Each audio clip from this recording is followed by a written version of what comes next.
І сёння у нас у гасцёх Ігар Кулей, вядомы беларускі журналіст.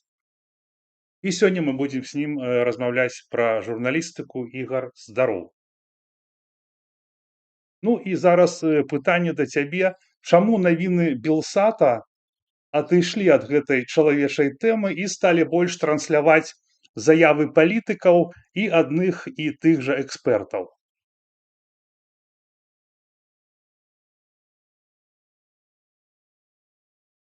Я знайшоў спосаб цябе лепш чуць. Я выключаю мікрафон, калі ты кажаш, і у мяне тады не перарываецца гук. Магчыма, гэта неблагі варыянт, калі я перарываю для нашых слухачоў, і ты прачытаеш у каментарах, што перарывае мой гук. Табе таксама ў моманце, калі я кажу включаць мікрафон, магчыма, не будзе вось гэтых перашкодаў. Добра, я буду адказваць. Твоё слово вот уступнае, калі ты пачынаў казаць пра тое, як тебе здаецца, як выглядае зараз беларуская журналістыка. Мне таксама падаецца, што пэўны крызіс насоўваецца, толькі мы з тобой зусім розныя прычыны бачым. Вось. Але пра гэта, я думаю, пагаворым, і я пачну адказваць на канкрэтна гэтае пытанне. Калі ты выйшаў, ты пабачыў зусім іншы Белсат, далёкі ад людскіх тэмаў. Сапраўды, з 21 жніўня 21 года адбылося вельмі шмат пасля таго, як у Беларусі фактычна рэжым зрабіў немагчымым працу незалежных беларускіх медыя. Гэтыя медыя паступова змянілі і спосаб, і фокус, можна сказаць, сваёй працы, таму што больш немагчыма было рабіць тэмы ўнутры Беларусі. Напрыклад, да таго, як да 20-го года, калі ты трапіў у турму, можна было спакойна зрабіць у, не ведаю, нейкай вёсцы, прыехаць тэму, дзе у бабулі цячэ дах, гэтая нейкая кватэра, напрыклад, там, якая належыць там дзяржаве, не ў вёсцы, а ў малым горадзе. Вось. І мы маглі прыехаць з камерай, паставіць гэта ўсё, зняць, распавесці гэтую гісторыю. В прынцыпе, рызыкі пэўныя для журналістаў Белсата былі заўсёды, то бок маглі затрымаць, маглі на сотні кінуць нават да 20-го года, але збольшага такія тэмы ўдавалася рабіць. І гэтым людзям пазней нават, магчыма, дапамагалі. Былі такія гісторыі, калі да іх прыходзілі, у выніку чыноўнікі нарэшце заўважалі праблему простых людзей, прыходзілі і штосьці з гэтым рабілі. То пасля 21-го года такія гісторыі сталі абсалютна немагчымымі. Больш ніхто не можа пайсці і зняць такую гісторыю, таму што ён сядзе ўжо па крыміналцы, сядзе на вельмі доўга. Вось. Увагі з боку сілавікоў, з боку лукашэнкаўскіх вось гэтых карнікаў стала значна болей да любой працы. І найлепшым доказам таго, што сапраўды стала вельмі цяжка працаваць, стала колькасць журналістаў, якія апынуліся беларускіх за кратамі. Мы памятаем, што калі до 20-го года нейкія крымінальныя справы супраць беларускіх журналістаў гэта былі абсалютна выключныя гісторыі, то пасля 20-го года гэта стала амаль нормай, і больш за 30 журналістаў адначасна знаходзілася за кратамі. Калі не памыляюся, 18 з іх это былі толькі 18 з іх, то бок больш за палову былі белсатаўцы. Чаму ты кажаш, вось, напрыклад, таксама, што эксперты, адны і тыя ж эксперты, якія паўтараюцца? Гэта таксама другая праблема сённяшняй беларускай незалежнай журналістыкі. Прызнаныя экстрэмістамі, яны маюць вельмі абмежаваны набор спікераў, якія гатовы з імі размаўляць. Таму што не кожны даследчык, не кожны выкладчык універсітэта ці чалавек, які рэальна з'яўляецца экспертам у сваёй тэме, у сваёй нейкай сферы, гатовы прыйсці да экстрэміскай СМІ, ведаючы, што яму за гэта пагражае пазней нейкая кара з боку рэжыма Лукашэнкі, і даць каментар адкрыта з тварам. Гэта рэальна кожны чалавек, тых, хто сёння каментуе, ён ведае гэтыя рызыкі. Гэта людзі, якія дапамагаюць існаваць і жыць далей нейкай хаця б беларускай журналістыцы. Вось. Частка з іх можа ездзіць у Беларусь, частка баіцца за сваіх стаякоў, якія засталіся нават тыя, якія жывуць тут настала, напрыклад, у замежжы. Вось. І таму, у прынцыпе, з аднаго боку можна казаць так, стаўся вельмі абмежаваны набор экспертаў, з іншага боку, дзякуй кожнаму з іх, што яны працягваюць прыходзяць у эфір экстрэмісцкіх прызнаных так званых экстрэмісцкіх СМІ каментаваць. Ну, слухай, наконт людзей, да, ты вось кажаш, што понятно, што ў Беларусі як бы працаваць, ну, стала немагчыма. Ну, але ж людзі і іх праблемы нікуды не зніклі.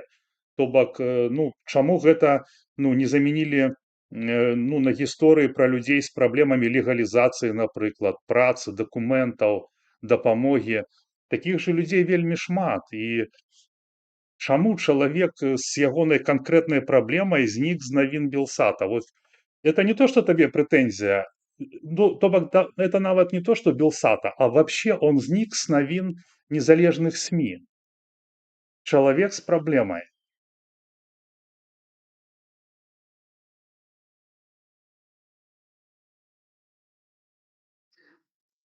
Я бы не сказал так, что человек с проблемой возник. Я не буду зараз казаць за Белсат, я больш за ўжо год не звязаны з гэтым СМІ. Вось, мне цяжка сказаць, што там адбываецца. Я не так часта зазіраю на YouTube і гляжу нейкія там навіны, але калі я читаю Telegram беларускіх незалежных СМІ, ну, вот тых, да якіх у тым ліку ты выказваеш прэтэнзіі, мне здаецца, што ўсе гэтыя праблемы вельмі часта там сустракаюцца. Праблемы легалізацыі, праблемы звязаных з сабой, кажа, што такога не было. І тады ў цябе праблема, ты разумееш, што той чалавек альбо не кажа праўду, або, не ведаю, наўмысна хлусіць. Вось. Раскажу адну з такіх цікавых гісторыяў таксама. Мне ў рукі патрапілася суперрэзанансная гісторыя, якая бы, ну, была нумар адзін, там, топ-гісторыя ў беларускай медыйнай сферы цягам некалькіх дзён. Вось. Я вельмі шмат часу прысвяціў гэтай гісторыі. Нават не тыдні, месяцы займаўся ёй. Яна каштавала мне шмат асабіста і часу, і грошай таксама ў тым ліку. Але ў выніку я не змог пацвердзіць маленечкія некаторыя факты ў гэтай гісторыі. Нават можна сказаць, што яны нават не асноўныя ў гэтай гісторыі. І ўсё роўна прынцып, па якім, напрыклад, працуюць журналісты-расследавальнікі, не дазволіў мне апублікаваць гэтую гісторыю, тому што я не да канца яе зверыфікаваў. Таму я, адказваючы на твоё пытанне, дапускаю, што не кожную гісторыю можна апублікаваць, таму што не кожную магчыма праверыць. А ў некаторых момантах ты яе правяраеш, і яна аказваецца таксама непраўдзівай. Гэта можа быць адна з прычынаў, чаму не публікуюць некаторыя расповеды людзей. Ну, справа ў тым, што і гэта факт, я на сябе гэта ведаю, наша Ніва ўвогуле не правярае інфармацыю з другога бока, яны проста лепяць і пра мяне надрукавалі, што я работаю в скорой помощи там, хотя я выложил гек. Ну, это просто я к тому кажу, во што ператварылася наша журналістыка, то бок ты кажаш, як павінна быць. Пра журналістыку. Так ёсць на самом деле, ці не, канешне, гэта вялікае пытанне. Ну, тады я табе задам такое наступнае пытанне, як ты лічыш, для каго сёння існуюць беларускія незалежныя СМІ? Для людзей ці для самой гэтай медыйнай сістэмы? Проста існуюць для того, каб існаваць. Эфіры, праекты, донары, справаздачы, паказчыкі. Для каго гэта існуе зараз?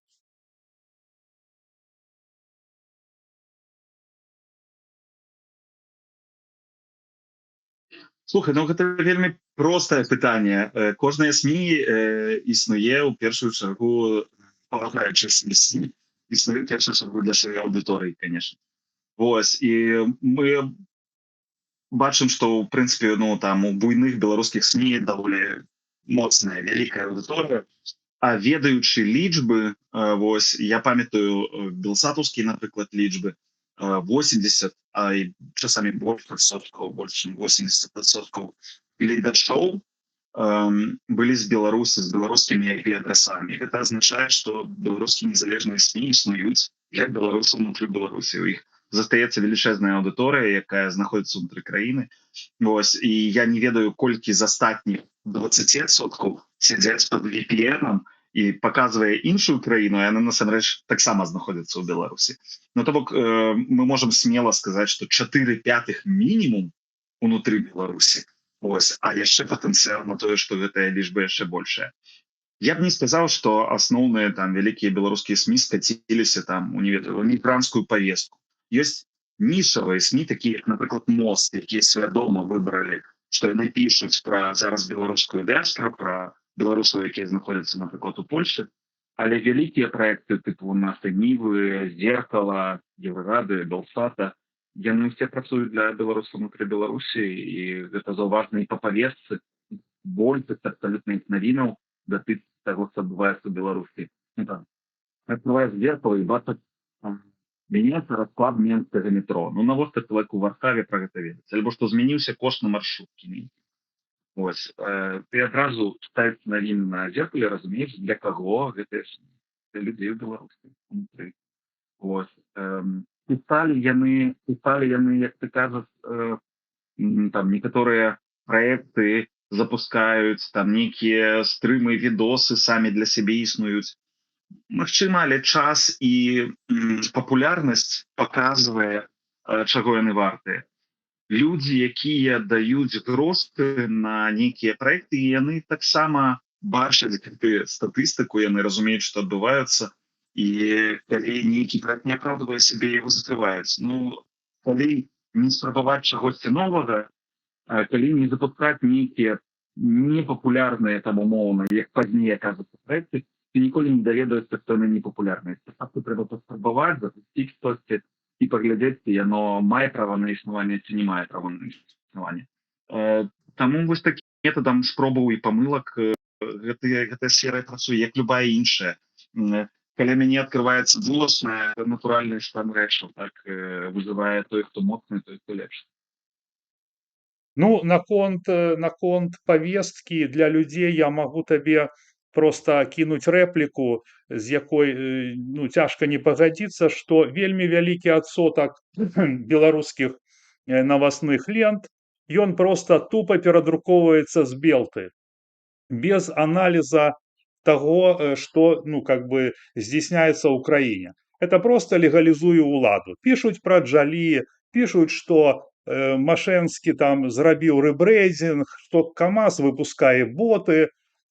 Просто незразумела, пад гэта даюць гранты, чтоб яны рэпосцілі Белту. Ну, а дзе журналісцкая праца? Ну, я вось пра гэта кажу. А то, што яны для людзей, для якіх людзей? Перадрукоўваць лукашэнкаўскія издания, легалізаваць яго, не аналізировать то, што ў краіне людзі сядзяць у турмах, а яны пішуць, напрыклад, што праздник у Пружанах под Новы год, людзі гуляюць, што там нейкія органы ўлады что-то новое придумали, што там карты новые увели нейкія там. Ну, вось такое как бы. Ну, тот же самый этот Комаров, да? Ну, і наколькі вось я гляжу, што яны сказалі, што зробяць нешта фу-фу-фу. Вот тут якраз я з табой пагаджуся. Так, пагаджуся ў тым, што мне абсолютно не падабаецца, калі беларускія незалежныя СМІ просто бяруць, перадрукоўваюць навіны з Белты, умоўна, ці нейкія заявы там беларускіх уладаў. Але гэта не падабаецца асабіста мне, я зараз далей патлумачу, чаму. У бытнасць, напрыклад, маю і працы на Белсаце ў Ньюсруме, мы намагаліся ўвесь час выпрацаваць такую мадэль, пры якой мы не будзем рэтрансляторам рэжымных наратываў. То бок, калі у нас ёсць нейкая павестка, якую мы не можам абмінуць, яна важная для беларусаў, то мы абавязкова павінны яе памясціць у кантэкст. Праўдзівы кантэкст таго, што адбываецца, а не проста ўзяць і перадрукаваць тое, што там сказаў лукашэнкаўскі прэм'ер-міністр, ці там так званы міністр замежных справаў. Так, нам трэба гэта памясціць у нейкі пэўны кантэкст. Мне гэта не падабаецца. Але кожная рэдакцыя жыве па сваіх правілах. Рэдакцыя СМІ у ідэальным выпадку, хоць гэта бывае не заўсёды, але у ідэальным выпадку рэдакцыя СМІ гэта клуб аднадумцаў. Людзей, якія бачаць гэты свет, бачаць тое, што адбываецца ў Беларусі, вельмі падобна адзін да аднаго. Калі нейкая рэдакцыя выбрала сваім шляхам перадрукоўку вось такіх матэрыялаў, значыцца у іх рэдакцыі ёсць пэўны кансэнсус, а іх аўдыторыя спажывае менавіта такі тып контенту. Яны задаволеныя гэта. У кожнай рэдакцыі яны робяць таксама людзі, рэдактары, сацыяльныя сеткі, менеджеры. Яны робяць аналіз таго, што адбываецца з праглядамі, што адбываецца з, не ведаю, там, утрыманнем гледачамі той ці іншай навіны. І калі яны бачаць, што іх глядач спажывае гэта, яны будуць даваць больш такога прадукту. Гэта натуральны шлях. Так? Мы ж працуем для сваёй аўдыторыі, як і ты зараз працуеш для сваёй, у тым ліку, аўдыторыі. Таму некаторыя рэдакцыі выбралі такі шлях, яны ім ідуць. Мне асабіста Ігору Кулею ён не падабаецца. Я таксама тут з табой згодны. Але ці магу я гэта змяніць? Ну, толькі тым, што я возьму сваё СМІ зараблю і буду рабіць так, як мне падабаецца, так, і збіраць сваю аўдыторыю. Забараняць, казаць ім фу-фу-фу, не рабіце так, ну, гэта, мне здаецца, не зусім правільны шлях. Мне падаецца, ты немножко тут, Игорь, как-то некорректно как бы параўноўваеш. Ты кажаш, я открою свою СМІ. Они гэтыя СМІ не адкрылі, яны не існуюць на свае грошы. Калі б яны існавалі на свае грошы, было б зразумела, мы робім то, што лічым патрэбным, а яны беруць пад гэта грант. То бок, то, што яны будуць нешта ствараць, а ў рэзультаце яны посцяць павестку Белты. Ну, это просто моя заўвага, не трэба на ёй адказваць. Давай цяпер да больш такога актуальнага. Я адкажу таксама на яе. Яны бяруць грант у грантадаўцаў, якія таксама ставяць ім пэўныя мэты, ставяць ім пэўныя абмежаванні, рамкі. Так? Калі вылучаюцца грошы грантавыя, у іх ёсць пэўныя умовы, на якіх іх можна атрымаць. Самі гэтыя умовы вельмі, назовем так, вольныя. Так? Умоўна, гэта грант на тое, каб у Беларусі больш людзей разумела, што такое адвакаты, каб яны мелі доступ да свабоды слова, да нецэнзураванай інфармацыі і так далей. І далей умоваў ніякіх, напрыклад, няма. І СМІ само выбірае, які накірунак яно, які накірунку яно ідзе, якую рэдакцыйную палітыку выбірае. Ну, на жаль, мы беруць доступ, і тое, што існуе грантавая. На жаль, мы не ведаем, якія ёсць умовы, да? На жаль, мы не ведаем, но просто калі яны справаздачацца перад грантадаўцам, то казаць, што яны робяць нешта для людзей, гэта ўжо такое другаснае. Яны робяць так, як трэба грантадаўцу. Ну, я гэта так, прынамсі, разумею. То бок, не будзе грантадаўца даваць... Перад людзьмі, і перад людзьмі. Тым, што яны робяць сваёй працай, яны справаздачацца перад людзьмі. Бо яны публікуюць навіны, і людзі выбіраюць, чытаць іх ці не чытаць. Ты просто можаш адпісацца і не чытаць іх больш. То бок, яны перад людзьмі таксама маюць пэўную ў гэтым сэнсе залежнасць. Ну, не ведаю. Я лічу, што калі тебе нехта плаціць, калі б гэта было трэба для людзей, людзі бы нейкім чынам гэта бы рабілі. У нас жа няма у эміграцыі, няма ні аднаго СМІ, якое працуе і зарабляе грошы. Усе жывуць на гранты. Я правильно кажу, не? У нас же няма, напрыклад, там какой-нибудь белостокский листок или варшавский вестник. Не зусім правильно. Давай возьмем, напрыклад, за узор. Давай возьмем за узор, напрыклад, редакцию «Нехта». Вось. Гэта сёння, ну, назовем гэта так, антыкрэмлёўская СМІ, магчыма, нават нумар 1 на рускай мове, мяркуючы па колькасці праглядаў, якія яны маюць на Ютубе, яны на галаву б'юць усю канкурэнцыю, якая ідзе за імі, нават тэлеканал «Дождь» там у 2 разы з капейкамі. Там некалькі канкурэнтаў, там штук 10 разам узятыя амаль як Нехта. Вось, яны існуюць без грантавых грошай. Вот гэта, Игорь, гэта адзіны выёнтак, это исключение. И вот Нехте мы не можем сказать, делай то-то и то-то. Он робіць то, что ён хоча, тому что ён рызыкуе уласнымі грашыма. Его ніхто не корміць. Он корміць сам сабе, и таму волен рабіць то, что заўгодна. І ён зусім у іншай пазіцыі знаходзіцца, чым тыя СМІ, якія грантазалежныя. А залежныя усе акрамя нехта атрымоўваецца, да, я гэта не учёл, да, я з тобой згодны. Я ведаў, што нехта, я нават пра яго і не думаў, таму што нехта, ён зупэўна іншы і працуе там на рускамоўную аўдыторыю, збольшага, на мой погляд. Окей. Двигаемся дальше. Сябры, дзякуй, што вы с нами. Я нагадываю вам, что сегодня у нас у гостях... Мне здаецца просто, что я хотел тебе одну секунду кое-что скажу. Уже кажи.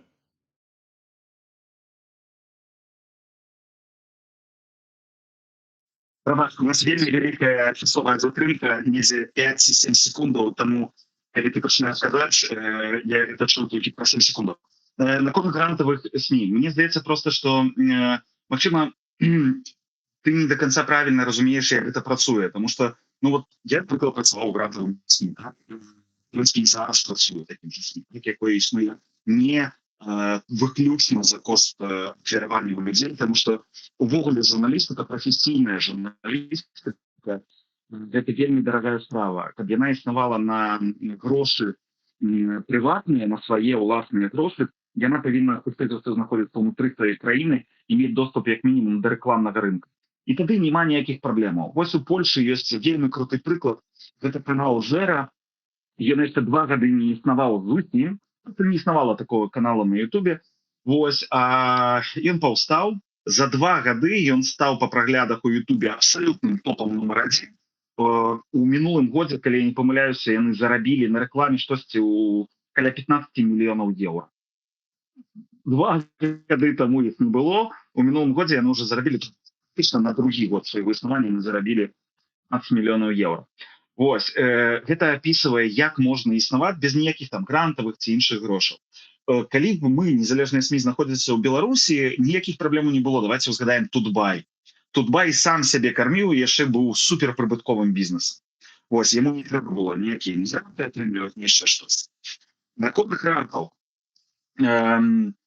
Прапрацаваў 10 гадоў на Белсаце, а гэта СМІ, якое фінансуецца на больш чым 90% польскай дзяржавы, я не могу згадаць ні аднаго выпадку, калі б мне сказалі, як мне распавядаць навіны, ці што мне казаць, якім чынам асвятляць тую ці іншую беларускую падзею. Вось, і таму я не магу сказаць, што грантавыя грошы ставяць людзей у нейкія вельмі вузкія калідоры, дзе калі ты не будзеш казаць вось так ці так, то мы табе не будзем даваць грашэй.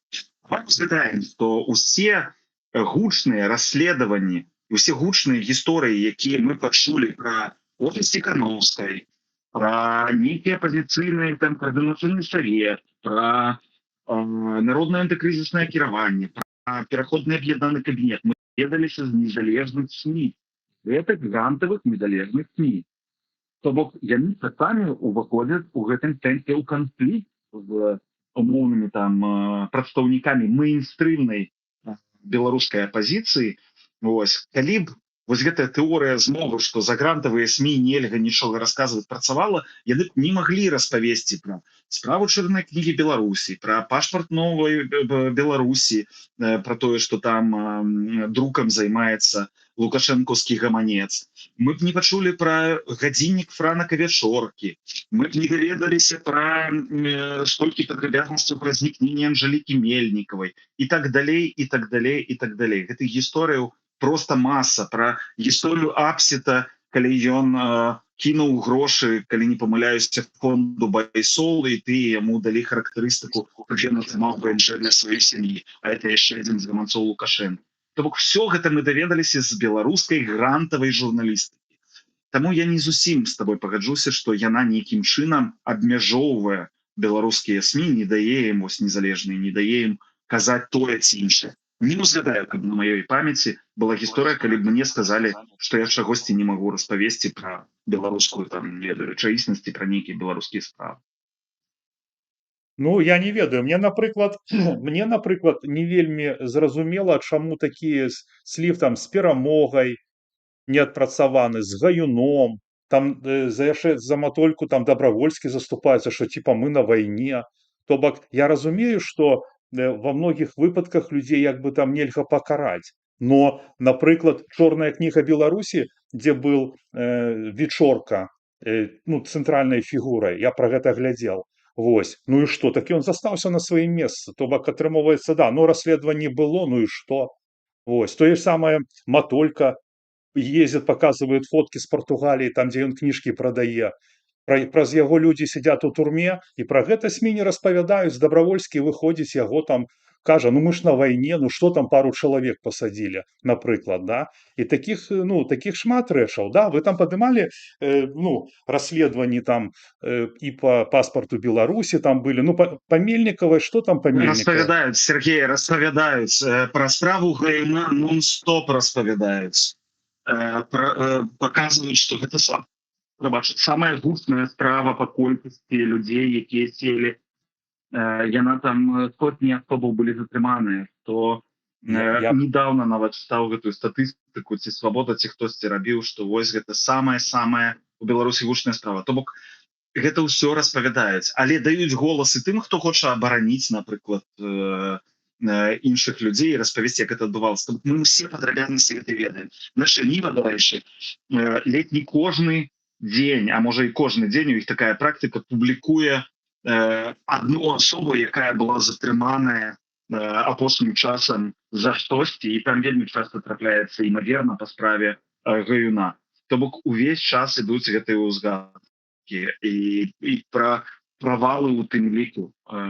Я не магу сказаць, што я просто не пагаджуся з табою у тым, што нейкія справы замятаюцца пад дыван, засоўваюцца. У справе чорнай кнігі Беларусі, якую, ну, уласнасць у беларускім, сярод беларускіх незалежных СМі, я асабіста яе як бы расследаваў і пачынаў, дзякуючы нашаму расследаванню яна і стала публічна вядомая. Вечорка не быў ключовай усё ж такі фігурай. Вось, ён стаяў там, ён прызнаўся, калі я добра гэтую гісторыю памятаю, чалавека, які упусціў агента Губаза у чорную кнігу Беларусі, то бок ён яго прывёў у чорную кнігу, але не памятаю больш нейкіх там дачыненняў, каб Вечорка меў наўпроставы.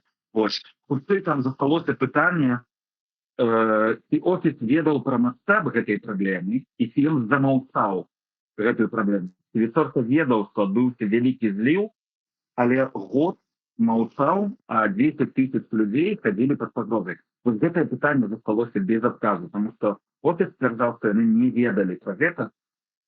Гэта меў гэты час верыць, але ніхто не выйшаў, не сказаў, што так сапраўды ім было пра гэта вядома.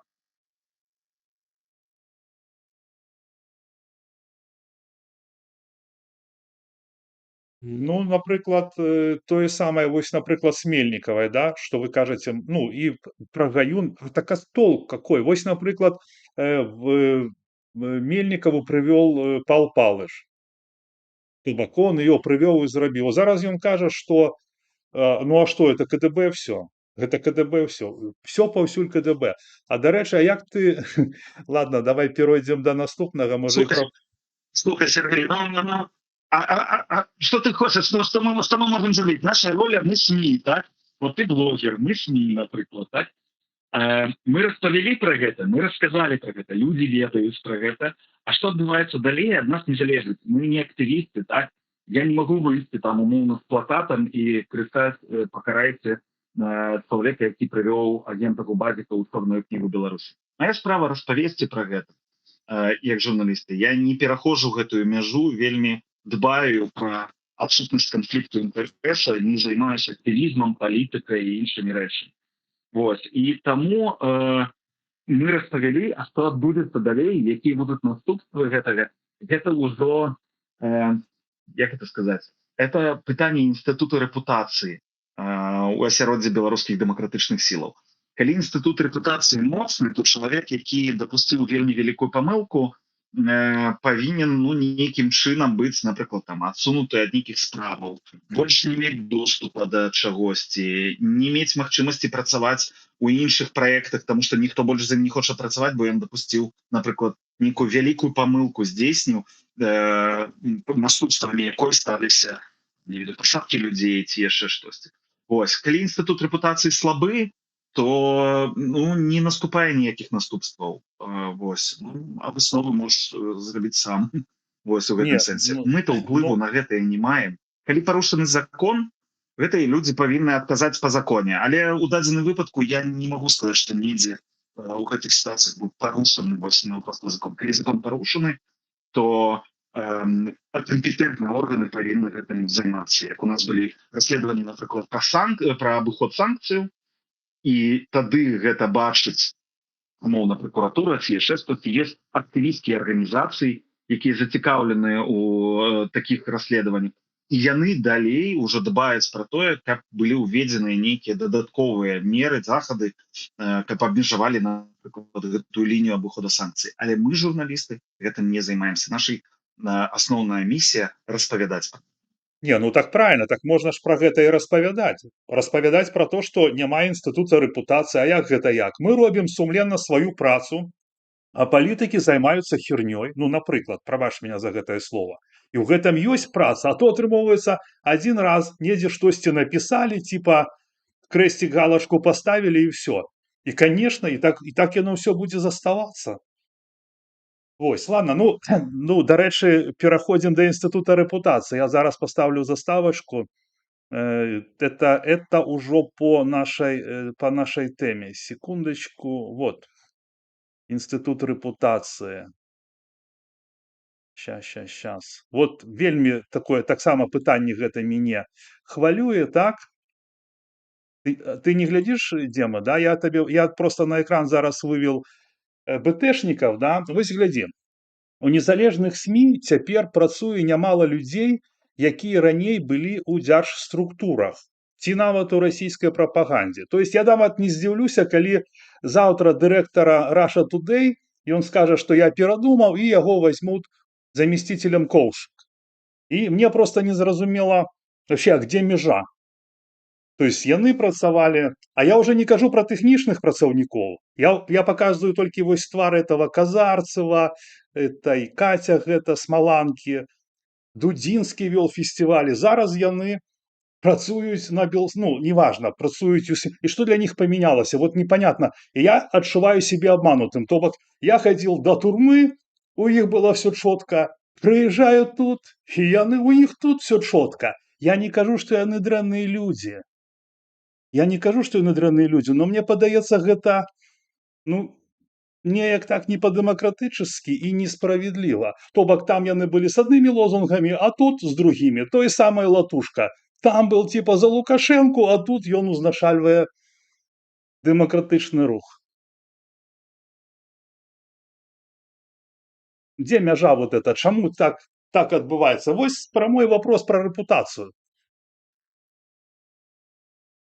Я калісьці думаў вельмі падобна да таго, што ты кажаш, і мне таксама здавалася гэта несправядлівым, так?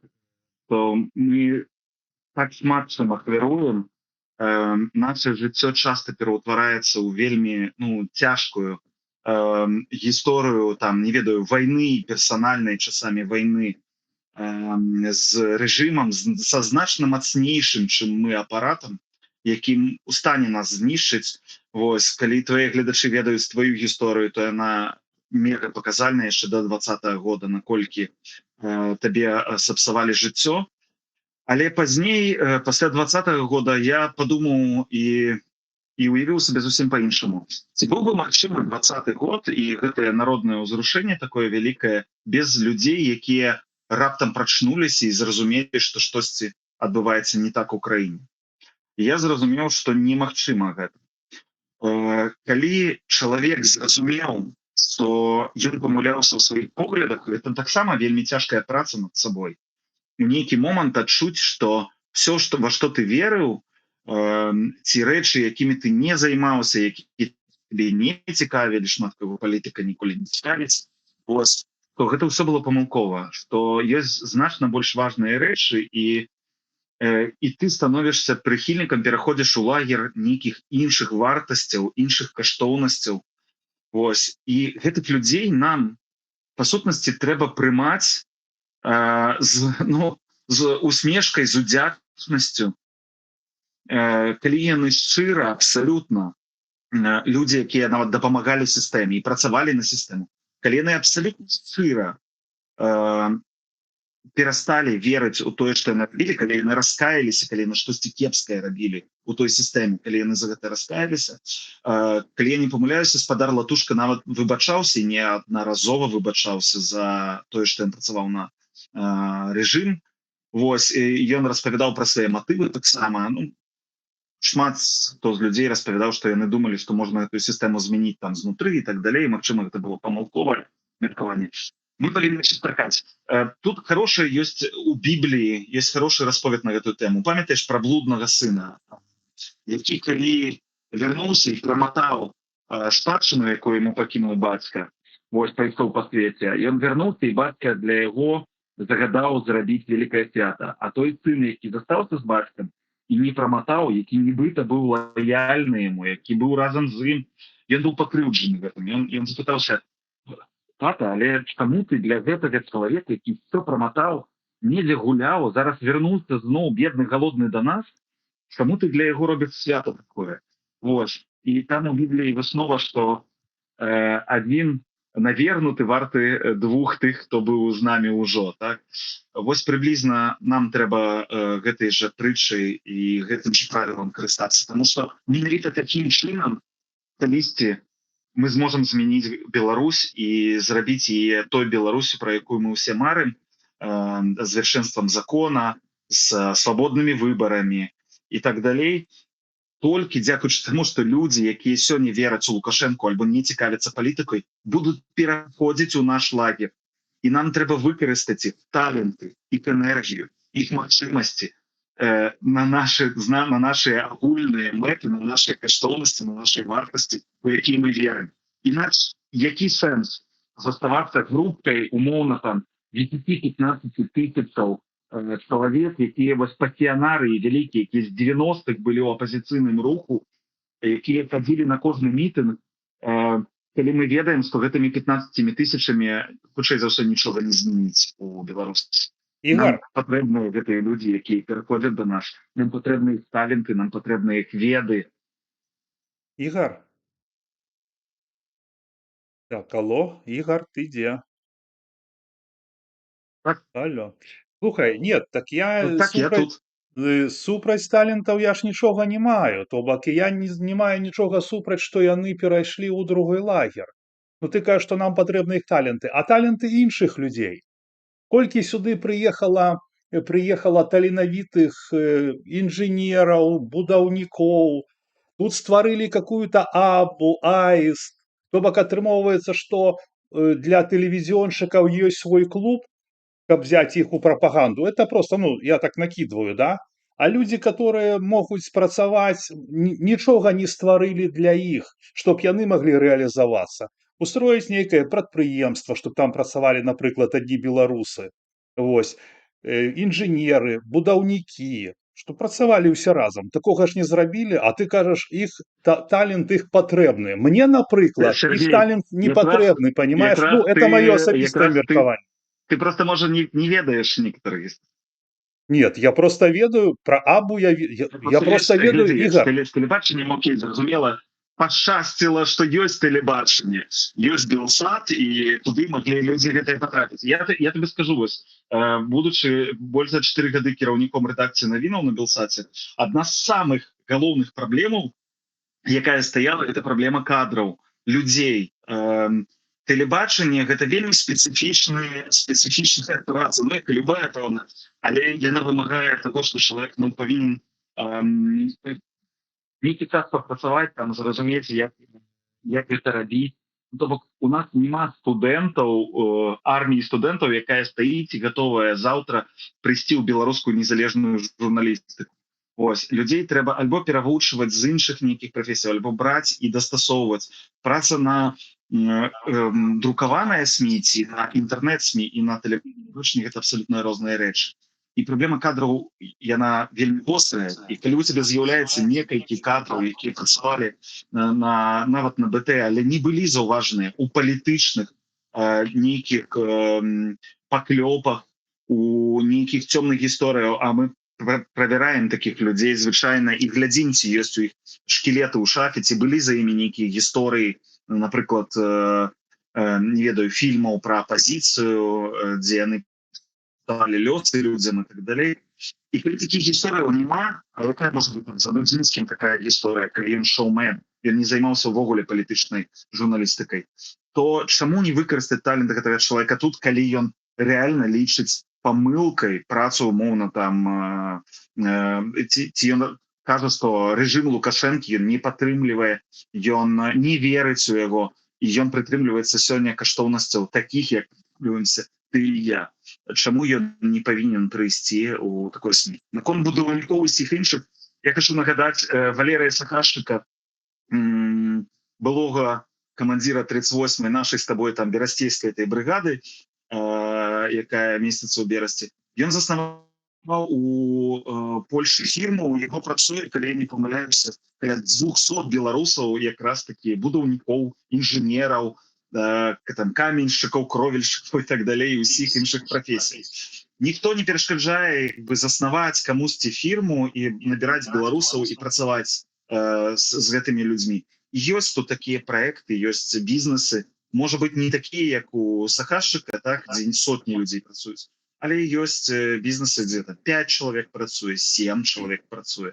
Вось, кожны з нас можа ўзяць і зрабіць гэта. Не трэба чакаць гэта ад кагосьці, ад Ціхановскай, ад Латушкі і так далей. У іх свае праблемы, яны займаюцца сваімі справамі. Яны займаюцца сваімі справамі. Можа, кожны з нас, і такі чалавек, які прыехаў, сам можа заснаваць такі бізнес.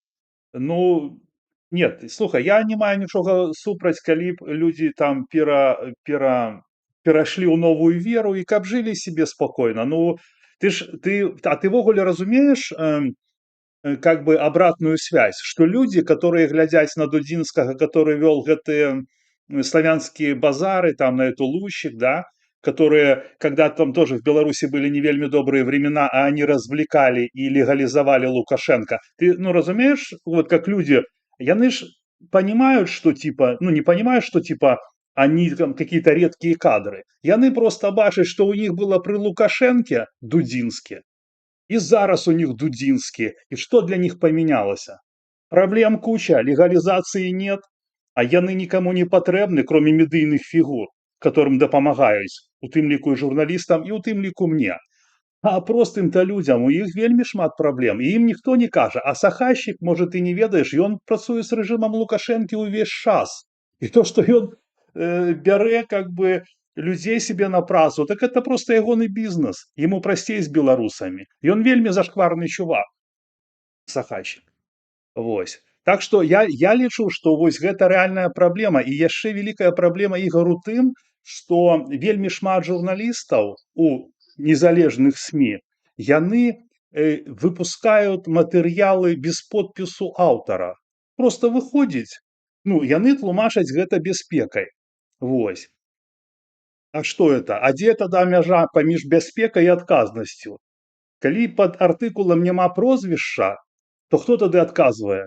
Яны там бяруць, маргіналізуюць людзей, пішуць абы што ананімна, таму што ведаюць, што за гэта не будзе адказнасці. Я з тобой пагадзуюся, але пытанне у меня такое, скажи, ці у нас зараз мы реально у рэжыме, давай скажем, военный час у нас. На жаль, рэжым Александра Лукашэнкі закінуў нас усіх у стан вось гэтага супрацьстаяння. І некаторыя людзі вельмі шмат чым ахвяруюць, нават просто працуючы у СМІ. Вось, то есть не падпісваюцца некаторыя артыкулы. Я гэта могу зразумець таксама, калі гэтыя артыкулы па журналістскіх стандартах выкананыя правільна, напісаныя правільна, я гэта разумею. Калі гэта меркаванне некае журналісцкае, хтосьці пад абсолютно незразумелым псевдонімам, ці хтосьці хаваецца просто без аўтарства тэкстам, гэта ненармальна, так, просто вот меркаванне ананіма. Гэта для СМІ, мне здаецца, не вельмі добра. А то, што выходзяць просто добрыя, якасныя, па стандартах журналістыкі зробленыя матэрыялы, і яны падпісаны або псевдонімамі, або ўвогуле без подпісу, гэта рэаліі сённяшняга часу. Тому што людзі, якія гэтым займаюцца, вельмі шмат чым рызыкуюць. Вот. Прыблізна тое ж самае робіць рэжым. З 20-го года нас б'юць людзі ў масках. Мы нават не ведаем, хто гэта. Яны схавалі свае твары і робяць штосьці незаконнае. Разумееш, вось розніца? Нам, каб працаваць па законе, трэба хаваць сваю асобу, так, хаваць сваё імя. А яны, каб чыніць незаконныя рэчы, хаваюць свае твары. Такі у нас ваенны час зараз. Вось. Ну, я не ведаю, просто, как по мне, тогда навошта ты тады туды ідзеш, калі ты хаваешься? Ну, ты навошта ты выконваеш, маргіналізуеш людзей, выходзяць артыкулы пастаянна. Ты ж разумееш, што я не кажу ж пра Белсат зараз, да? Збольшага пра нашу Ніву, это ввогуле какое-то непаразуменне. Яны каго заўгодна, каго трэба, таго яны гасяць. Ты прыклад прывядзеш. А? Прыклад? Пра мяне, вось пра мяне. Все, што яны пісалі пра мяне, вось тебе любой прыклад, там нідзе няма аўтара. Вырваць можна. Прыклад, так, вот канкрэтны прыклад, так, артыкулы. Артыкулы пра мяне. Хто яны, бо яны гэта ведаеш. Наша Ніва. Забей любой артыкул Сергей Петрухін, там нідзе няма аўтара. Любой. Нідзе няма аўтара. Это не... Скажи, вот я бачыў гэты твой, назовем гэта пранкам, калі ты напісаў, што ты працуеш у паліклініцы, пачаў працаваць, заробак свой паказаў, ось, а наша Ніва апублікавала гэта. Я разумею, як адбываюцца такія рэчы. Справа ў тым, што гэты артыкул датычыць толькі выключна цябе. Ты публікуеш гэтую інфармацыю у сябе у сацыяльных сетках, і в прынцыпе па-хорошаму, конечно, можна было гэта пераправерыць, але з іншага боку тут як бы вельмі проста ўсё адбываецца. Ты сам пра сябе штосьці распавядаеш, і СМІ бярэ і гэта публікуе. Тут нічые інтарэсы не былі закранутыя. Ладно, напрыклад, што Ігор Кулей кепскі чалавек скраў грошы, наша Ніва праверыла гэта. У дадзеным выпадку не праверылі. Вось, але яны пісалі пра цябе, што ты там кепскі, ці яшчэ штосьці, ці пісалі пра тое, што ты там, не ведаю, агентура, ці яшчэ штосьці. Калі такі артыкул напісаны і не падпісана аўтарства, гэта можа быць трывожны змуш. А калі проста напісалі пра тое, што Сергей Петрухіна адбываецца ў жыцці персанальным, бо ён у сябе ў Фейсбуку гэта напісаў, і без аўтарства, я не лічу гэта нейкім парушэннем ці ўвогуле праблемай нейкай. Гэта звычайная навіна з твайго проста Фейсбука. Это звычайная навіна, таму што ім не пра што пісаць. Яны ж не пішуць пра Светлану Георгіевну, там пра 15 000, напрыклад. Я табе прыведу іншы прыклад. Вось яскравы. Памятаеш, я неяк памыліўся з Паўлам Ліберам і выцягнуў на свет этого малого, не праверыў яго, што ён нібыта працаваў у яго. Сергей, як не пішуць. Слухай, усе беларускія СМІ напісалі пра тое, што Светлана Тихановская ўзяла ў кабінеце 15 000 Все напісалі. Праз 5 гадоў. Мы можам з тобой паспрачацца, я табе пакажу, што яны наша Ніва у тым ліку напісала. А ніхто пра гэта не ведаў раней. Так ніхто не ведаў. Яна не расказвала, што адбывалася ў кабінеце, пакуль не расказаў пра гэта рэжым. Хіба я не памятаю. Усё добра. Памыліўся я, Ігор, памыліўся. Пісалі. Я хацеў у іншай плоскасці хацеў гэта сказаць, не так сказаў. Да, пісалі. Так вось. Той малой, помнишь, с 18 лет там КДБ его взяла про Павла Лібера. Я яго не праверыў, не пагаварыў з ім, памыліўся. Дык вось, наша Ніва ананімна, в смысле, без автора, показала фотографии его родителей, которые живут в Беларуси вместе с Белполом. Показали людей, которые живут в Беларуси. Вот это его папа, мама, привязали каких-то дядек, тетек. Вот, коли ласка, тебе прыклад. Аноним. И да, вот если бы не был не аноним, то вместе с Белполом, с Жигарем, они показали людей, якія в Беларуси. И Белсат про это ничего не сказал, хотя это была гучная история. Я про это писал колькі разов. Не Белсат, никакой іншае. Это атрымоўваецца, что так своя борбалка, типа, там, типа, это Петрухин, там он же этот. Вельмі смутна памятаю гэтую гісторыю, ўжо вельмі так фрагментарна. Не магу згадаць канкрэтна дэталяў. Калі агулам сённяшняй беларускай журналістыкі адно з галоўных не наскок. Вот. Калі публікуюцца персанальныя дадзеныя нейкіх людзей, якім за гэта штосьці можа пагражаць, гэта заўсёды кепска. Я дакладна не падтрымліваю такіх захадаў. Я не магу сказаць, ці ў дадзеным выпадку так было, таму што я зноў жа вельмі фрагментарна памятаю гэтую гісторыю. Гэта было адна з такіх хіба першых гісторыяў, калі ты вярнуўся да свайго вядзення блога. Нет, нет, Вось, нет, нет, нет, нет, не і таму я не першая. магу сказаць у дадзеным выпадку, што не. Нет, не Ну, першая. Яны показалі у любым выпадку не нашкодзь, гэта павінна быць правілам беларускіх журналістаў. Вось, и гляди. И это было, они показали, значит, показали батьку, мать, а Жигарь написал в комментариях и это публиковал, что жалко, что этого младшего брата еще не расчехлили, но еще расчехлим. Вось, как бы уровень, понимаешь, уровень людей. Вось, и на гэта ніхто не звяртае уваги, чамусьці. И скажу тебе яшчэ, что, ну, это просто как это, можешь не отказывать, что на тэлебачанні яны запрашаюць заўсёды только тых, хто ўзгоднены. Хто мае іншую кропку гледжання, не клічуць. Типа мы, как лукашисты, понимаешь, я тебе скажу, что я отшуваю незалежные СМИ и лукашенковские абсолютно зеркальные. То бок маргіналізацыя тых, хто супраць Светы Ціхановскай, не забыццё, не даванне слова, не запрашэнне, а такія ходзяць по колу. Люди ходят, что туда, все их ведают, всех этих Красулиных, Русский Свет, этих всех Фридманов, всех это, кто ходит к Лукашуку, Сергей, я с тобой зноў не пагаджуся, даюць слова вельмі шмат каму, і ты можаш адкрыць просто умоўна СМИ і пачытаць людзей кшталту, я не ведаю, Кавалеўскага, Татьяны Хоміч, якая сестра Маши Колесниковой, так? Ты можешь побачить, что гэтым людям таксама даюць слова. Ольги Караш можна знайсці, Ольги Караш розныя, Цыткала, які рэдка выходзяць у СМИ, увогуле рэдка штосьці каментуе, але ён ёсць.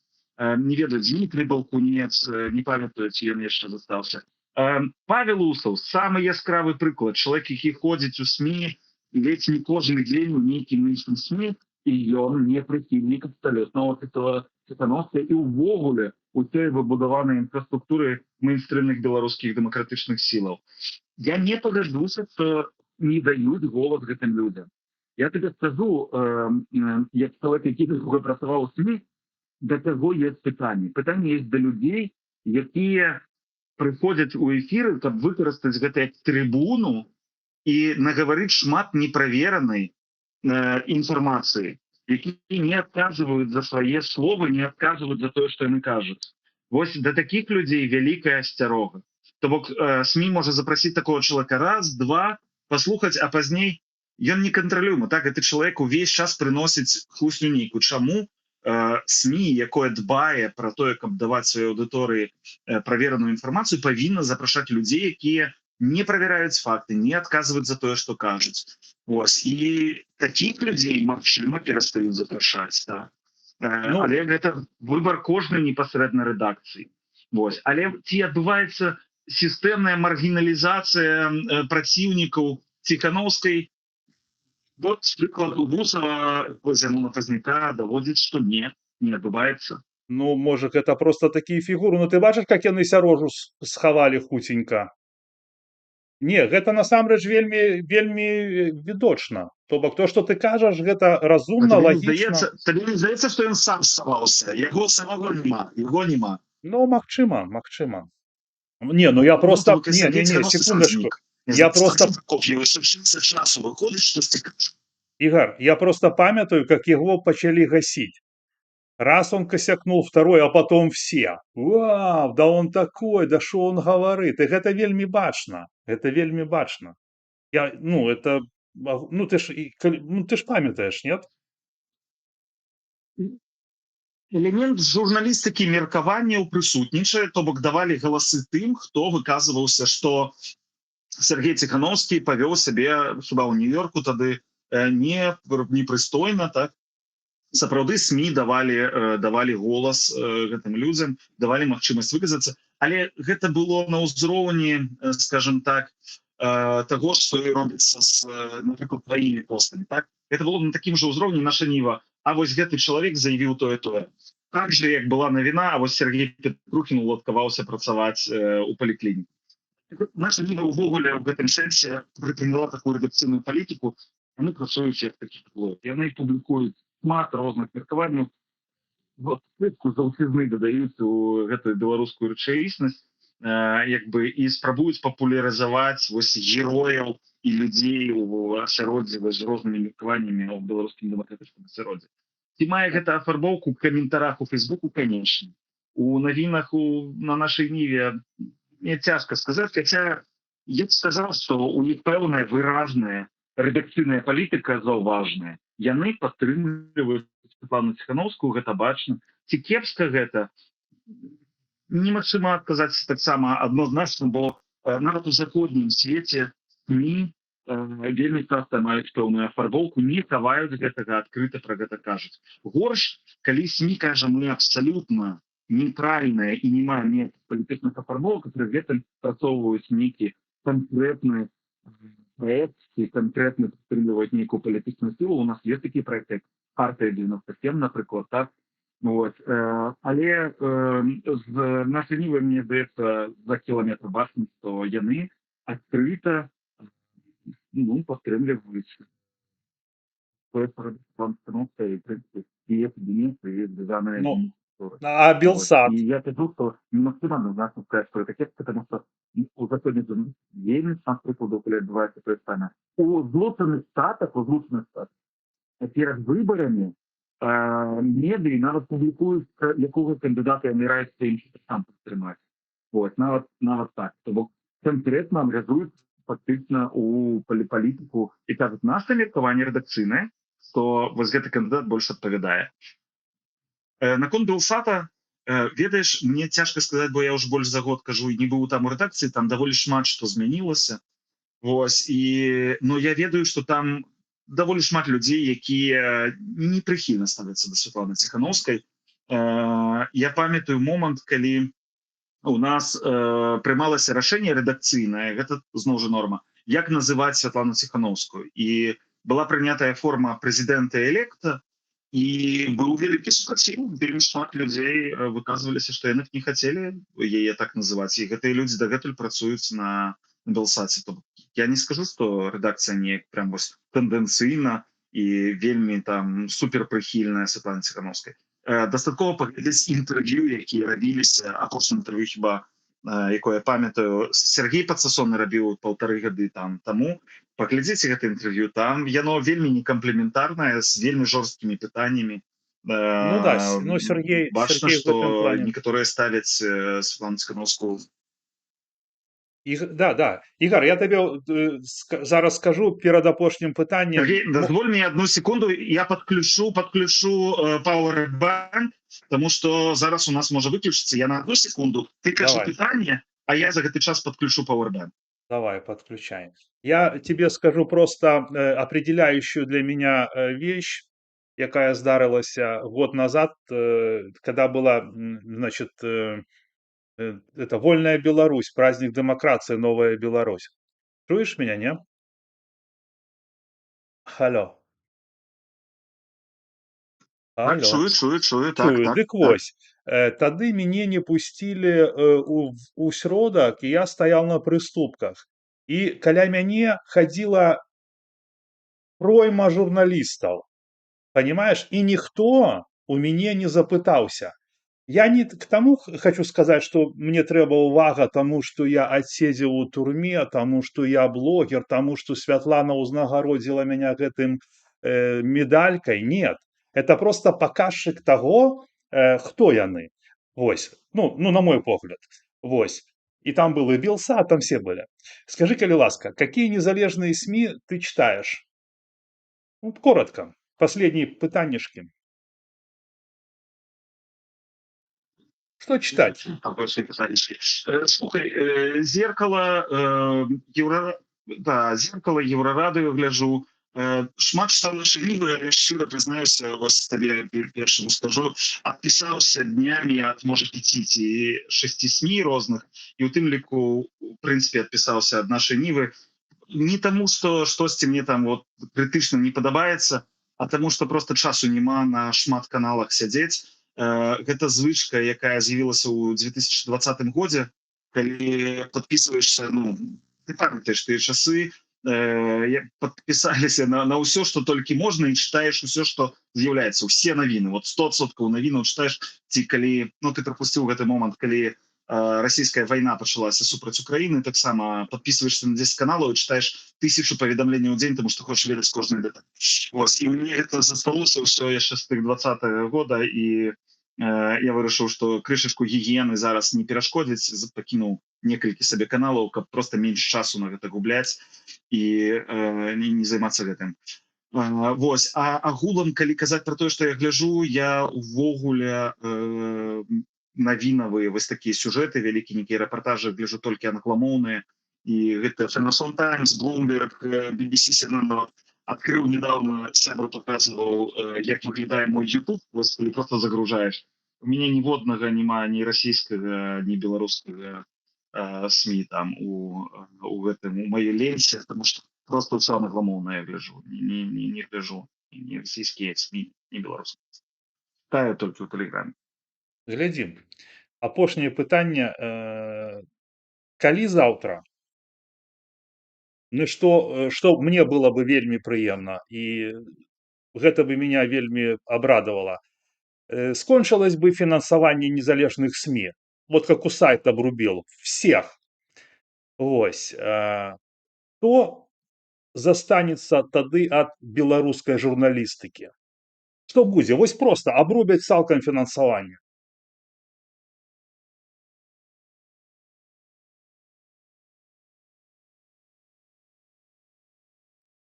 Слухай, ну, мы з тобой размаўлялі, ёсць рэдакцыя, напрыклад, нефти, так, якая жыве за свае грошы і не патрабуе грантавых грошай. Вось, што будзе? Я табе скажу, што будзе. Беларусы страцяць доступ да незалежнай інфармацыі якаснай, прафесійнай, значна больш прафесійнай, чым малыя групы ці адасобленыя людзі могуць прадукаваць ці рабіць гэтую інфармацыю, бо яшчэ раз паўтараю, незалежная беларуская журналістыка, увогуле любая прафесійная журналістыка, гэта вельмі дорага, гэта складана. Гэта вялікія каманды людзей, прафесіяналаў, якія гадамі вучацца, якія працуюць як гадзіннічак швейцарскі. Шесцярёначкі мусяць працаваць, вельмі прысілецца і разам як бы супольна ствараць вось гэты прадукт. І беларусы працуюць сам з двума рэчамі.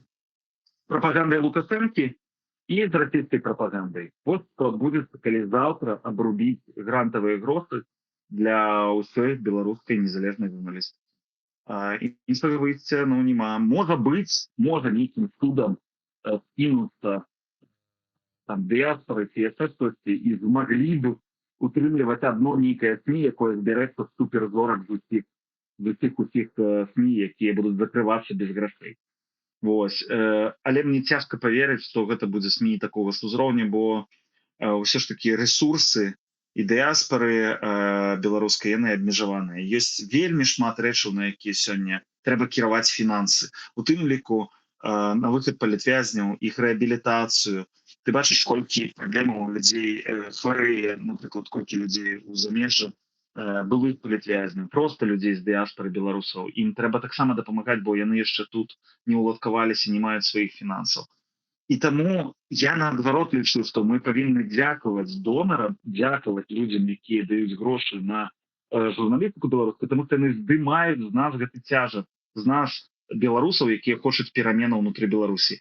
І калі хтосьці гэта фінансуе, ну і супер, нам застаецца больш магчымасцяў падтрымліваць адзін аднаго ў іншых нейкіх рэчах. Я яшчэ раз паўтараю, гэтыя грантавыя грошы не то, што не заўсёды, а у абсалютнай большасці не ідуць з нейкімі умовамі. Вы павінны казаць тое, ці вы павінны казаць гэтае. Вось. Яны сапраўды пакідаюць поўную рэдакцыйную свабоду тым СМІ, якія атрымліваюць гэтыя грошы. Гэта я магу сказаць, ну, жалезна. У большасці беларускіх праектаў, і пра якія я ведаю, гэта так. Не, ну просто мне цікава, если мы не будем брать БРЦ, ты кажаш пра якасныя СМІ. Какие гэта якасныя СМІ? Скажи мне, потому что ну, я насамрэч не ведаю. И мне то, что тычыцца расследавання БРЦ, да, вот тут пытанняў няма. Не потому, что ты там працуеш, потому что гэта ну насамрэч ну нормально все зроблена, не подкопаешься. Ну, а все, а что у нас? Паслухай, вельмі, вельмі шмат, ну, я паўтараю, давай з таго ж пачнем, не ведаю, там, вот возьмем Еўрарадыё, да, ці Еўрарадыё, там, не ведаю, тэндэнцыйныя СМІ. Ну, не. Глядзі, вось, кожную пятніцу да іх прыходзяць Кныровіч, які у апазіцыі да Ціханаўскай, у іх вось Павел Усаў увесь час там, яны даюць голас, Кавалеўскі увесь час быў, і так далей. Карацей, ці яны даюць баланс меркавання? Даюць. Добра.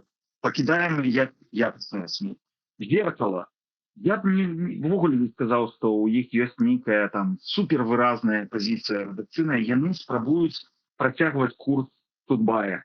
Вы даволі нейтральныя, мы вот не трымаемся ні з гэтымі, ні з тымі, мы хочам быць СМІ для ўсіх. Як быў Тутбай. Тутбай чыталі ўсе.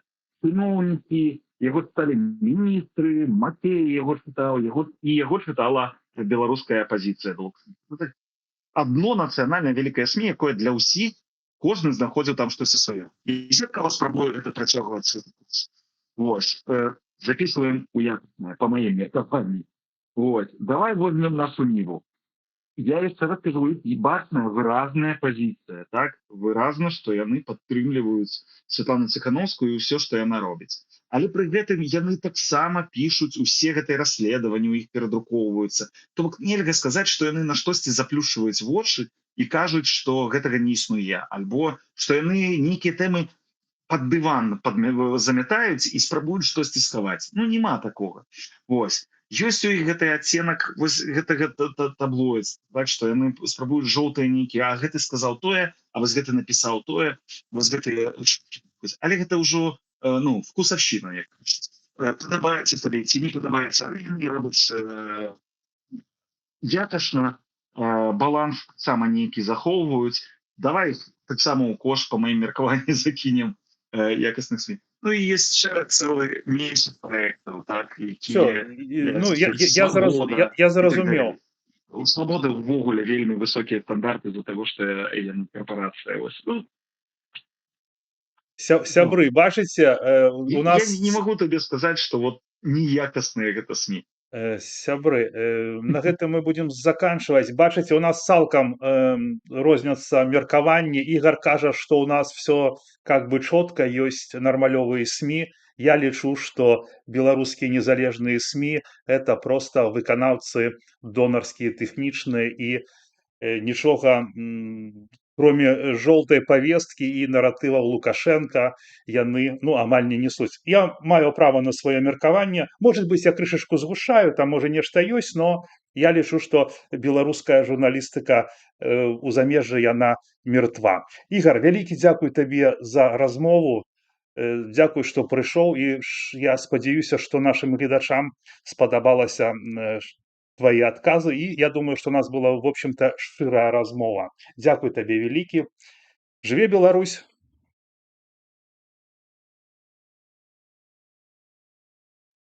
Дзякуй, Сергей, так, зрэчна, дзякуй. Так, шчыра, і у розніцы меркавання ў тым, што я не пагаджаюся з табой, ты не пагаджаешся са мной, але ў нас нармальная размова без ніякіх канфліктаў і абразаў. У гэтым і паказнік як бы таго, што так працуе дэмакратыя, так? Розныя погляды, але мы паважаем адзін аднаго і нашы погляды. Да пабачэння. Жыве Беларусь!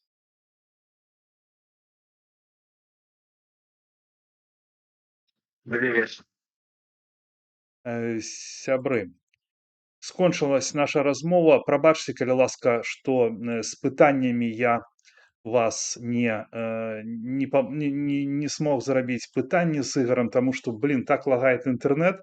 І я думаю, што ён і зараз лагае. І гэта лагаў інтэрнэт не ў ігара, а ён, хутчэй за ўсё, лагае ў мяне. Дзякуй, што вы былі са мной. Колькі нас глядзіць чалавек, цікава. Трэба паглядзець. Вось, ну як вам размова? Пішыце, калі ласка, якія СМІ вы вы глядзіце. Я зараз зараблю парачку анонсаў на то, што 94 чалавека, 34 лайка. Калі вам не складана, паставце, калі ласка, лайкаў яшчэ, хто забыл. Не забудьте подпісацца на канал Народны рэпарцёр. Я вельмі стараюся, не заўсёды у меня атрымоўваецца разнообразить повестку, картину. Вот, но стараюсь. Но если уже как бы вельмі стараюсь, то атрымоўваецца там у меня информации значна больш і значна цікавей, чым я даю на канале. Сябры, для тых, хто хоча мяне падтрымаць кубачкам кавы, хто лічыць, што моя работа карысная, вось, ну, запрашаю. Мне любая дапамога вельмі у тэму.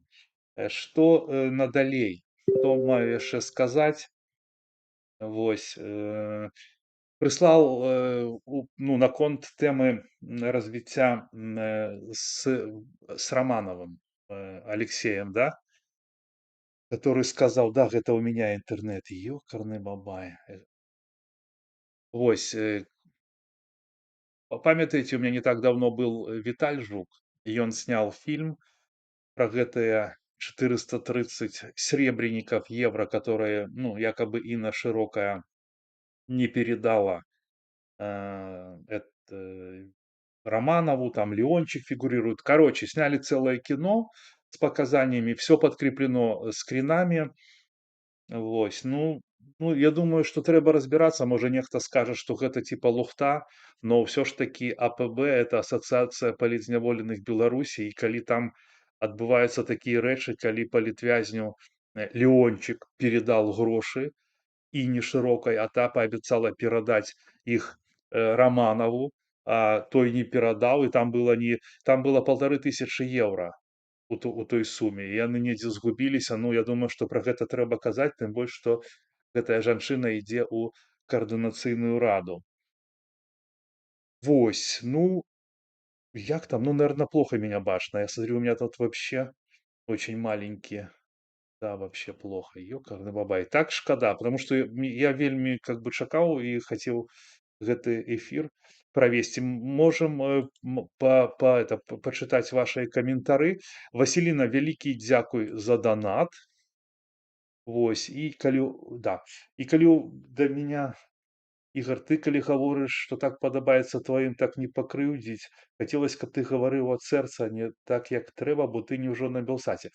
Я вам скажу, што я ж таксама працаваў на Белсаце, вось, і Ігора ведаю даўно, і ну, у нас с ним как бы все было нормально, ровно, заўсёды не было праблем ніякіх. Он да мяне нормально ставился, он там яшчэ з Берасця.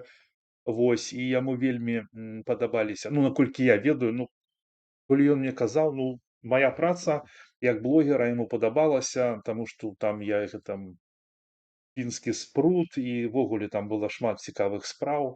Потым гэты акумулятор.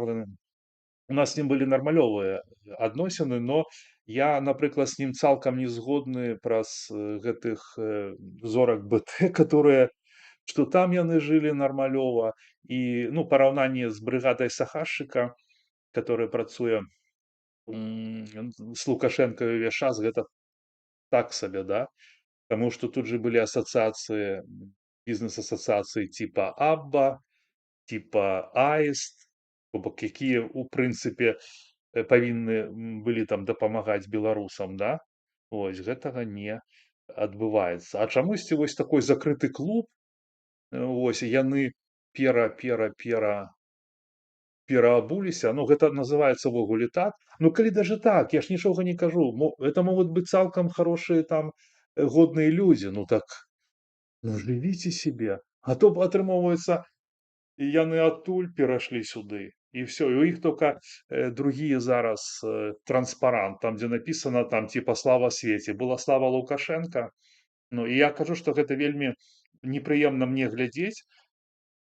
Хотя я ничего супраць не маю там против того Дудинского. Мне просто, что он тогда был на этих славянских базарах, и зараз его там этот твар глядеть, он там утро у него там все четко. Я вам скажу, что зараз мне стали давать вельмі цікавую информацию. Ведаеце, передали мне, значит, посмотрели мой стрим вояры полка Калиновского, который был с акцией против Светланы Тихановской в Варшаве, там, где ко мне подходил Анатолий Михновец. Вот. И прислали мне, значит, один разговор записанный и один человек, который был как бы в теме того разговора, написал мне текст. Он воюет в Украине и не хочет, чтобы его определили. Написал мне текст. Это идет от моего информатора. Ну, как информатора? Это человек, ну, он как бы информатор, но это Гена Родион Батулин. Вот. Короче, как там было? Приезжали тема какая? В полк Калиновского приезжали, значит, вояры воевать, белорусы. Но приезжали, и потом что-то там им разонравилось, вот конкретно этим двоим, один из которых написал мне пост. Вот. И они сказали, что мы не хотим в полку Калиновского воевать, а мы хотим воевать в терроре, в другом подразделе, так?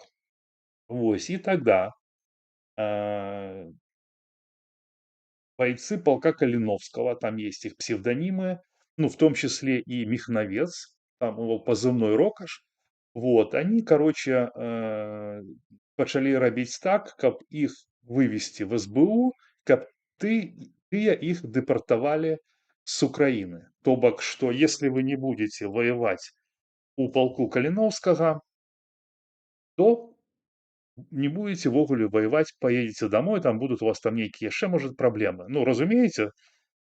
И как бы я хотел бы, конечно, у меня контакта нет, может, Кабанову написать. Я буду гэта завтра публічыць с вирусом у праграме. Вось. И мне бы хотелось, как была зворотная сувязь, я не хочу такие кивки делать.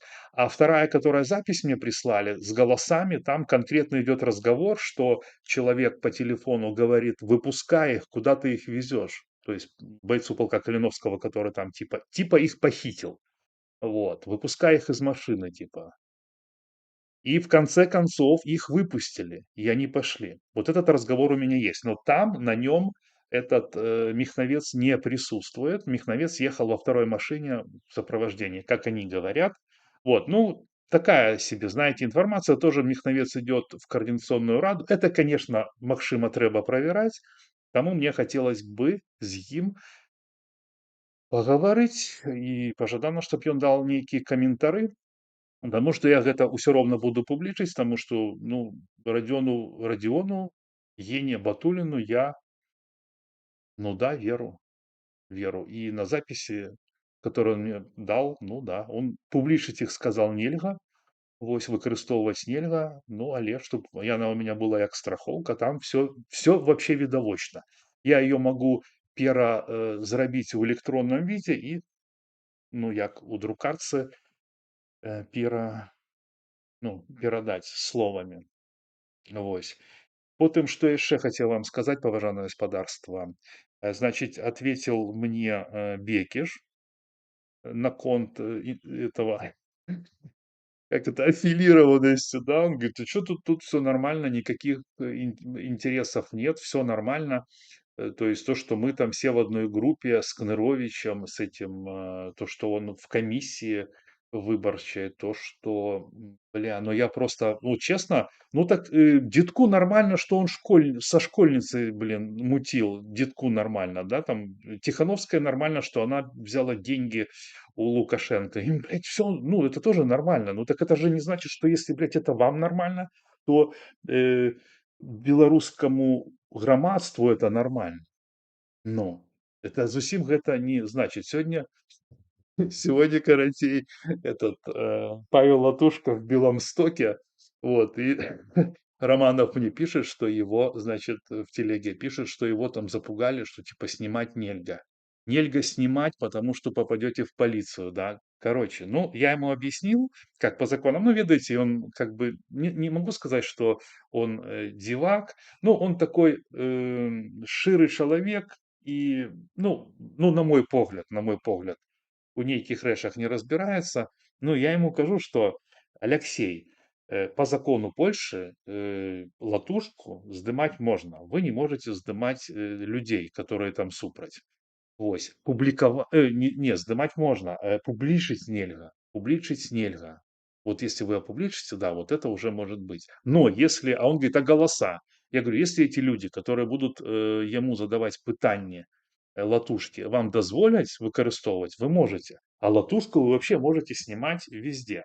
Ну, тут еще, знаете, тут еще есть такие моменты, чым карыстаюцца незалежныя СМИ, калі прыходзіш где яны там здымаюць зал, то вот эти можно снимать, ну, Белсату, например, да, вести стрим, а тебе нет.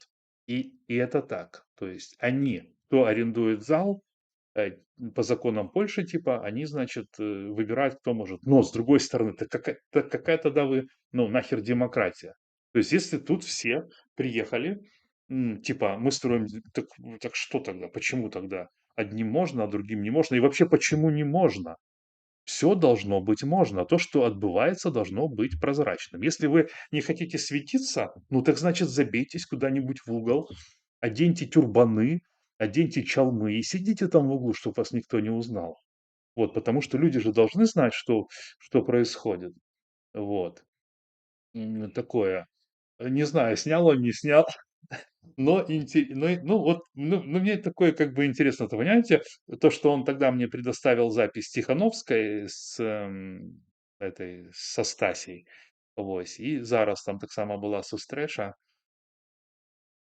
Вось, сябры, ну што тады, дзякуй, што былі са мной, спадзяюся, што эфір вам спадабаўся. Прабачце, калі ласка, я не разумею, што з інтэрнэтам, што он так лагает, это лагает у меня. Домашняга інтэрнэта ў мяне няма, ну вам гэта, конечно, не цікава. Я просто, што магу, я магу толькі перад вамі выбачыцца. Дзякуй, што вы былі са мной. До заўтра. Заўтра мы з вірусам, я не ведаю, колькі мы будзем гадзіну эфіры. Ну, я хачу, намагаюся, каб гэта было як мага больш. Ну, в смысле, па часе. То бок, мне вельмі падабаецца радыёфармат, калі мы можам сидзець з вами размаўляць, дзесьці там могуць быць паузы. Вось, завтра у меня будзе, ну, шмат інфармацыі. Ну, я спадзяюся, цікавай. Ну, такого не будет, типа экшена, да, ну, что-то будет постоянно идти, там еще и вирус, вы сами знаете, подбавит парку в парилочку. Вот. Так что, сябры, до завтра. Всяго вам самага найлепшага. Дзякуй, што былі са мной. Дзякуй вам за актыўнасць. І, Васіліна, дзякуй табе за дапамогу. І ўсім вам дзякуй за увагу, таму што без вашай увагі кто я? Никто, просто этот доставщик еды. Живи Беларусь, Боже, храни Америку, слава Украине, нех же и Польска.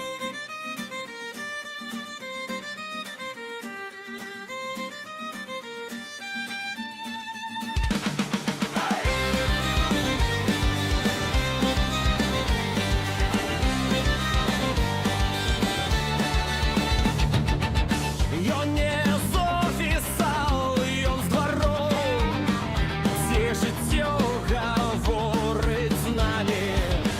Камера ўключана,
Сёння Петрухін, заўтра кожны з нас. Пакуль працуе камера, праўда жыве ў нас. Жыве Беларусь! Слава